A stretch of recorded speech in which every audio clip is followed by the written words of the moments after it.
Wales has recorded its highest ever daily COVID-19 death toll since the pandemic began at 44. Public Health Wales have said that there are now more than 250 cases of COVID-19 per 100,000 people in Wales, and the areas with the highest rates of infection include Blaenau Gwent, Merthyr Tydfil and Rhondda Cynon Taf. Wales's new Minister for Mental Health, Eluned Morgan, led Wednesday's Welsh Government press conference, where she reiterated that coronavirus is not only having a detrimental effect on our physical well-being, but our mental health as well.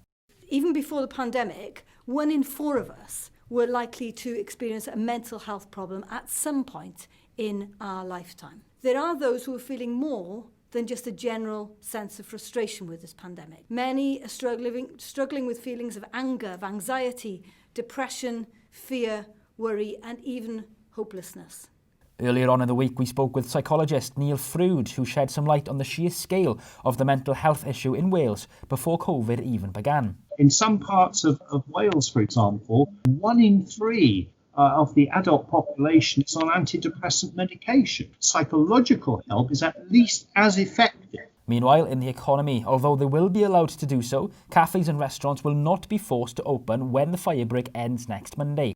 The Welsh Government have said that finances will be available for those who won't be able to open due to social distancing concerns or who are not prepared to do so.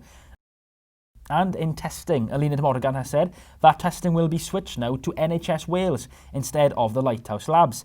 The Minister went on to say that if you look at our test, track and trace results, they are significantly better than the results you see in England, but it may take some time for the process to switch over. The news comes as a care home boss has said it feels like a ticking time bomb to be waiting 4 days for tests to come back. We will have more updates from the Welsh Government on Friday lunchtime.